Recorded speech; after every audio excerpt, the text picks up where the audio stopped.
Praise the lord. నా ప్రియమైన దేవుని సంగమా, ఎలా ఉన్నారు? ఒక్కసారి ఈ వీడియో క్లిప్ చూడండి. దాని తర్వాత పూర్తి వివరణ తెలుసుకునే ప్రయత్నం చేద్దాం. ఇక్కడ మీకు కనిపిస్తున్నాడు కదా, జాన్ పాల్ అనే అతను. ఇతని పేరు మణికంఠ స్వామి. సనాతన ధర్మం నచ్చక క్రిస్టియానిటీలోకి పోయిండు. అక్కడికి పోయినాక ఆయన అందులో బాగున్నాడా అని అంటే, అక్కడ క్రిస్టియన్ పాస్టర్లు ఏం చేస్తారు, వాళ్ళ భార్యలు ఏం చేస్తారు, అవన్నీ తెలుసుకొని బయట పెట్టడం. టిష్యూ కుమార్ అని ఒకడు ఉన్నాడంట. వాడు కూడా జాబ్ చేస్తాడంట. వాడు ఉదయం వెళ్ళి సాయంకాలం వస్తాడు, రాత్రి అంతా నైట్ షిఫ్ట్ వెళ్తాడు. ఈ ఆడవాళ్ళకి ఇదేం పోయే కాలం తెలియదు కదన్న, భర్త ఇంత కష్టపడి రాత్రి బావులు సంపాదిస్తూ ఉంటే కొంతమంది తప్పుదాని పడతారన్న. ఇది వచ్చిన సమస్య. అలా ఆఫీస్ లో పనిచేస్తున్నాడంట. అలా ఈ వ్యక్తి బయటకు వెళ్ళిన ప్రతిసారి వీళ్ళ వైఫ్ ఎవరెవరితో తిరుగుతుందంట అన్న, మరీ దారుణంగా 1500కి వెళ్తుందంట. ఇది ఈ వ్యక్తి తెలిసిపోయి వాళ్ళ మీద కేసు పెట్టాడు. అయినా సరే ఈవిడ మారలేదు. ఉద్యోగాన్ని వదులుకోలేడు, అలాగని ఈ భార్యను చంపుకోలేడు. అలా మొత్తానికి మానసికంగా పిచ్చోడైపోయి మెంటల్ గా ప్రవర్తిస్తున్నాడు కదా. ఆయన భార్య చేసినటువంటి ద్రోహానికి మతిస్థిమితం లేకుండా ఎలా తయారంటే, అంత మతిస్థిమితం లేకుండా సింపుల్ చెప్పాలంటే జొల్లు మాటలు మాట్లాడుతుంటాడు. ఈ భార్య వ్యభిచారం చేస్తూ ఉంటే మానసిక పరిస్థితి సరిగా లేనటువంటి ఈ వ్యక్తికి ఆ మందులు కొనాల్సిన పరిస్థితిలో నేను చేయగలిగాను. చూశారు కదా నా ప్రియమైన దేవుని సంగమా, ఒక అన్యుడే ఈ విధంగా మాట్లాడు, క్రైస్తవుడు కూడా ఈ విధంగా మాట్లాడు. అలాంటిది జాన్ పాల్ ఒక పాస్టర్ అయి ఉండి ఇలాంటి మాటలు మాట్లాడడం, మరి అతను పాస్టరా కాదా అన్న విషయం వీడియో చూస్తున్న మీరే అర్థం చేసుకోవాలి. నిజంగా దేవుని యొక్క వాక్యం ఏం చెబుతూ ఉంది అని అంటే, మనుషులు ఏది విత్తునో అదే పంట కోయును అని చెప్తూ ఉంది.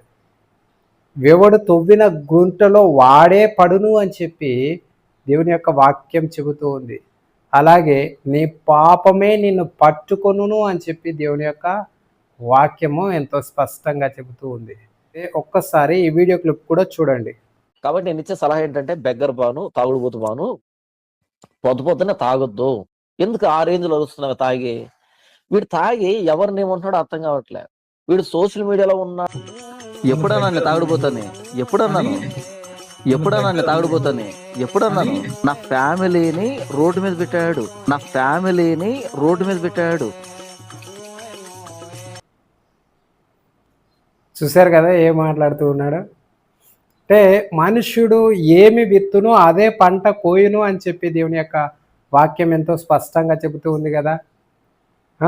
ఈ యొక్క జాన్ పాల్ ఇప్పుడు ఏం మాట్లాడుతూ ఉన్నాడు, నా ఫ్యామిలీ రోడ్డు మీదకి వచ్చిందని చెప్పి మాట్లాడుతూ ఉన్నాడు. ఇంతకుముందు ఒక దైవజనుని భార్య గురించి, మరి వారిద్దరూ కూడా భార్య భర్త, నిజంగా వారితో ఆ యొక్క దైవజనునితో నేను దాదాపు వారంలో ఒక 2-3 సార్లైనా ఫోన్ మాట్లాడుతూ ఉంటాను. ఎంతో గొప్ప దేవుని పరిచర్య చేస్తూ ఉన్నాడు. దేవుని యొక్క సంఘాన్ని బలపరచడానికి మరి ఎంతో ప్రయాసపడుతూ జాబ్ చేసుకుంటూ కూడా స్ట్రెస్ తీసుకొని భార్యాభర్తలు ఇద్దరూ కూడా మరి దేవుని పరిచర్య విషయమై ఎంతో భారంతో బాధ్యతతో దేవుని యొక్క పరిచర్య చేస్తూ ఉన్నాడు. అలాంటి వారిని ఆయన నిందను వేసి అవమానిస్తూ వచ్చాడు.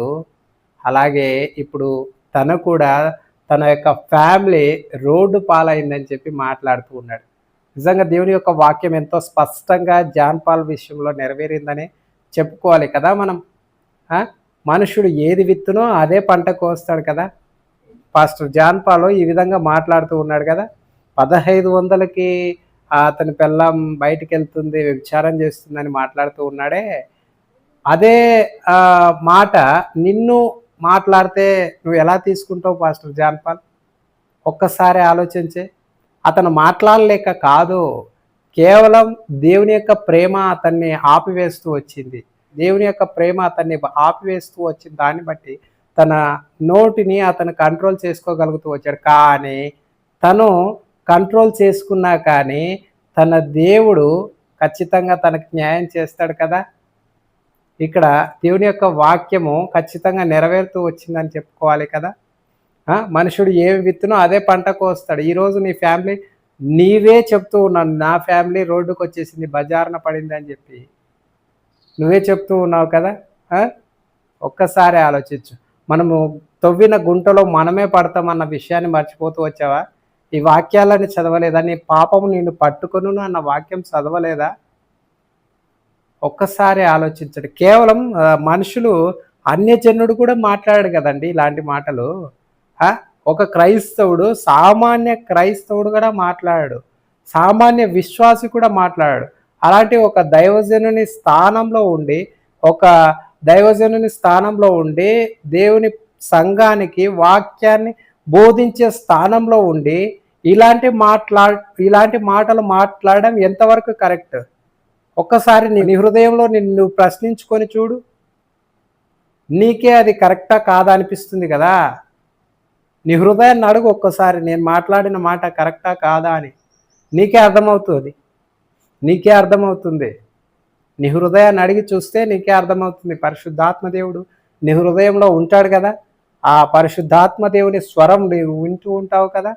ఆ పరిశుద్ధాత్మ దేవుని అడుగు, ప్రభువా నేను మాట్లాడిన మాట కరెక్టేనా నాయనా అని. ఒక్కసారి ఆలోచించు, ఒక్కసారి ఆలోచించేయండి. వీక్షిస్తున్న ప్రతి ఒక్క క్రైస్తవుడు కూడా ఈ యొక్క పాస్టర్ జాన్ పాల్ విషయంలో మీరే ఆలోచించేయండి. పాస్టర్ జాన్ పాల్ భక్తులు కూడా ఖచ్చితంగా ఈ వీడియో కిందకి వచ్చి కామెంట్ చేస్తూ ఉంటారు. మీరు ఒక్క విషయాన్ని ఆలోచించండి.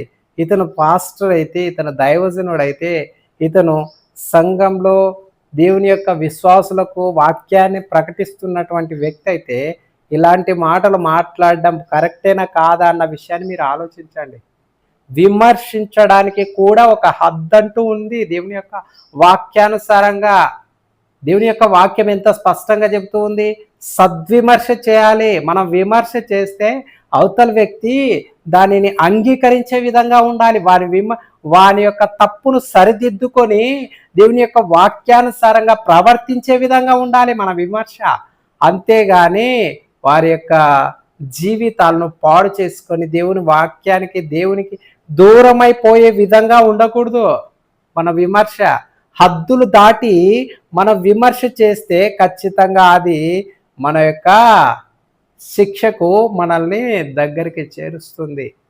మనం హద్దులు దాటకూడదు. మన నోరు అన్నది, మన మాట అన్నది ఉప్పు వేసినట్టుగా ఉండాలి అని చెప్పి దేవుని యొక్క వాక్యం ఎంతో స్పష్టంగా చెబుతూ ఉంది. అంటే మన మాట అవతలోనికి రుచికరంగా ఉండాలి. మన మాట అవతలోనికి వారి యొక్క హృదయాన్ని మార్చుకునే విధంగా ప్రేరేపించాలి. కానీ వాని యొక్క జీవితాన్ని పాడు చేసుకొని, ఇదా క్రైస్తవ్యం అంటే వీళ్ళ కోసమా నేను బ్రతుకుతుంది, ఎందుకు ఈ క్రైస్తవ్యంలో ఉండాలని చెప్పి దేవునికి దూరం అయిపోయే విధంగా ఉంటే, ఒక వ్యక్తి, ఒక విశ్వాసి దేవునికి దూరం అయిపోతే ఆ విశ్వాసి గుర్చిన లెక్క దేవుడు ఖచ్చితంగా దూరం చేసిన వాణిని ఖచ్చితంగా దేవుడు అడుగుతాడు. పాస్టర్ జాన్ పాల్ గారికి ఒక సూటి ప్రశ్న నేను అడుగుతూ ఉన్నాను. ఇదే మాట మీ యొక్క ఫ్యామిలీ గురించి వేరొక దైవ సేవకుడు ఎవరో వచ్చి మాట్లాడితే మీరు ఎలా రిసీవ్ చేసుకుంటారు? ఇప్పుడు ఎంత బాధపడుతున్నారో ఆ జర్నలిస్ట్ భాను గారు మీ ఫ్యామిలీ పైన మాట్లాడుతున్న దాని గురించి ఎంత స్ట్రెస్ ఫీల్ అవుతూ ఉంటారో ఒక్కసారి ఆలోచించేయండి. ఆ స్ట్రెస్ అవతలని మాట్లాడినప్పుడు కూడా వచ్చి ఉంటుంది కదా. మనము ప్రత్యేకంగా వ్యక్తిగతంగా టార్గెట్ చేయొద్దు. దేవుని యొక్క వాక్యానుసారంగా అతను ఏదైనా బైబిల్ వాక్యాన్ని తప్పు చెబితే ఆ వాక్యాన్ని తీసుకుని, దేవుని యొక్క వాక్యం చెబుతుంది ఇది, దాని యొక్క అర్థం ఇది, మీరు చెప్పింది కరెక్ట్ కాదు, మీరు సరి చేసుకోండి అని చెప్పి మనం సబ్జెక్ట్ టు సబ్జెక్ట్ మాట్లాడాలి. కానీ సబ్జెక్టు గురించి కాకోకుండా, దేవుని యొక్క వాక్యాన్ని గురించి కాకోకుండా ఫ్యామిలీ గురించి మాట్లాడడము అన్నది ఖచ్చితంగా అది దేవుని యొక్క వాక్యానుసారంగా కరెక్ట్ కాదు. దయచేసి జాన్ పాల్ గారు ఇప్పటికైనా మీ యొక్క మాట తీరును మార్చుకోవాలని చెప్పి, సద్విమర్శ చేయాలని చెప్పి ప్రతి ఒక్కరూ మీ విమర్శను చూసి వారి యొక్క హృదయాలను, వారి యొక్క జీవితాలను మార్చుకొని ప్రభువు తట్టు తిరిగి ఇంకా బలమైన దేవుని యొక్క పరిచర్య చేసేవారుగా మార్చబడే విధంగా మీ విమర్శలు ఉండాలని చెప్పి నేను మీకు ప్రేమపూర్వకంగా విన్నపం తెలియజేస్తూ ఉన్నాను. దయచేసి ఇప్పటికైనా ఇలాంటి సద్విమర్శతో కూడిన విమర్శలు చేస్తారని ఆశిస్తూ ఉన్నాను. ఓకేనా? దయచేసి ఈ యొక్క వీడియో కింద జాన్ పాల్ ఫాలోవర్స్, భక్తులైన వారు ఎవరైనా వస్తూ ఉంటే ఒక్కసారి ఈ వీడియో క్లిప్ చూడండి. ఈ వీడియో క్లిప్ చూసిన తర్వాత మీరేమి కామెంట్ రాయాలనుకుంటున్నారో ఆ కామెంట్ రాయండి. ఇక్కడ మీకు కనిపిస్తున్నాడు కదా జాన్ పాల్ అనే అతను. ఇతని పేరు మణికంఠ స్వామి. సనాతన ధర్మం నచ్చక క్రిస్టియానిటీలోకి పోయిండు. అక్కడికి పోయినాక ఆయన అందులో బాగున్నాడా అని అంటే అక్కడ క్రిస్టియన్ పాస్టర్లు ఏం చేస్తారు, వాళ్ళ భార్యలు ఏం చేస్తారు, అవన్నీ తెలుసుకొని బయట పెట్టడం. టిష్యూ కుమార్ అని ఒకడు ఉన్నాడంట. వాడు కూడా జాబ్ చేస్తాడంట. వాడు ఉదయం వెళ్ళి సాయంకాలం వస్తాడు, రాత్రి అంతా నైట్ షిఫ్ట్ వెళ్తాడు. ఈ ఆడవాళ్ళకి ఇదేం పోయే కాలం తెలియదు కదన్న, భర్త ఇంత కష్టపడి రాత్రి బావులు సంపాదిస్తూ ఉంటే కొంతమంది తప్పుదాని పడతారన్న. ఇది వచ్చిన సమస్య. అలా ఆఫీస్ లో పనిచేస్తున్నాడంట. అలా ఈ వ్యక్తి బయటకు వెళ్ళిన ప్రతిసారి వీళ్ళ వైఫ్ ఎవరెవరితో తిరుగుతుందంట అన్న, మరీ దారుణంగా 1500కి వెళ్తుందంట. ఇది ఈ వ్యక్తి తెలిసిపోయి వాళ్ళ మీద కేసు పెట్టాడు. అయినా సరే ఈవిడ మారలేదు. ఉద్యోగాన్ని వదులుకోలేడు, అలాగని ఈ భార్యను చంపుకోలేడు. అలా మొత్తానికి మానసికంగా పిచ్చోడైపోయి మెంటల్ గా ప్రవర్తిస్తున్నాడు కదా. ఆయన భార్య చేసినటువంటి ద్రోహానికి మతిస్థిమితం లేకుండా ఎలా తయారంటే, అంత మతిస్థిమితం లేకుండా సింపుల్ చెప్పాలంటే జొల్లు మాటలు మాట్లాడుతుంటాడు. ఈ భార్య వ్యభిచారం చేస్తూ ఉంటే మానసిక పరిస్థితి సరిగా లేనటువంటి ఈ వ్యక్తికి ఆ మందులు కొనాల్సిన పరిస్థితిలో నేను చేయగలిగాను. ఓకేనా? ఊరికే ప్రతిదానికి సపోర్ట్ చేయొద్దు. మనం ఏదైనా దేవుని యొక్క నేను ప్రతి ఒక్కరిని, ఇప్పుడు కల్వరి సతీష్ గారు అయితేనేమి, జయపాల్ గారు అయితేమి, జాన్ పాల్ గారు అయితేమి, ప్రతి ఒక్కరిని చూస్తూ ఉంటాను. కానీ ప్రతి ఒక్క దైవ సేవకుని గౌరవిస్తూ ఉంటాను. కానీ ఎక్కడి వరకు అనంటే వారు దేవుని యొక్క వాక్యానుసారంగా ఉన్నంత వరకు మాత్రమే వారిని గౌరవిస్తారు. దేవుని యొక్క వాక్యానుసారంగా ఉండకోకుండా వారు దేవుని యొక్క వాక్యాన్ని మీరి ప్రవర్తిస్తారో అప్పుడు ఖచ్చితంగా వాళ్ళని ఖండించడానికి నేను ఇష్టపడతాను. వాళ్ళు నేను ప్రేమించే దైవ సేవకులైనా, నేను గౌరవించే దైవ సేవకులైనా, నేను ఇష్టపడే దైవ సేవకులైనా కానీ ఖచ్చితంగా వాళ్ళని హెచ్చరిస్తాను, ఖండిస్తాను. అంతేగాని నేను ప్రేమిస్తున్న దైవ సేవకుడు, గౌరవిస్తున్న దైవ సేవకుడు ఏం చేసినా కరెక్టే అని చెప్పి గుడ్డిగా పోయి సెల్యూట్ అని చెప్పి సెల్యూట్ చేయను. అది తప్పు. దేవుని యొక్క వాక్యానుసారంగా దయచేసి ఆలోచించండి, గ్రహించండి. ఇప్పటికైనా మీ హృదయాలను మార్చుకొని మనుషులను మీకు దేవుళ్ళుగా చేసుకొనక క్రీస్తుని దేవునిగా చేసుకుని మనుషులను గౌరవిస్తూ దైవ సేవకులను గౌరవించండి. ప్రతి ఒక్కరిని గౌరవించండి. పాస్టర్ జాన్ పాల్ను కూడా గౌరవించండి. గౌరవించద్దు అని చెప్పి నేను చెప్తలేను. కానీ ఎంతవరకు అనంటే దేవుని కంటే ఎక్కువ కాదు. దేవుని తర్వాతే పాస్టర్ జాన్ పాల్ అయినా ఇంకా ఎవరైనా. ఒక్కసారి ఆలోచించండి. ఇప్పటికైనా మీ యొక్క హృదయాలను మార్చుకోవాలని చెప్పి దేవుని పైనే మీ దృష్టి ఉంచి క్రీస్తు న్యాయపీఠం ఎదుట నిలవబడేంత వరకు మీ యొక్క విశ్వాస జీవితంలో ఏనాడు సన్నగిల్లకోకుండా జీవించాలని చెప్పి మనస్ఫూర్తిగా కోరుకుంటూ సెలవు తీసుకుంటూ ఉన్నాం. Praise the lord.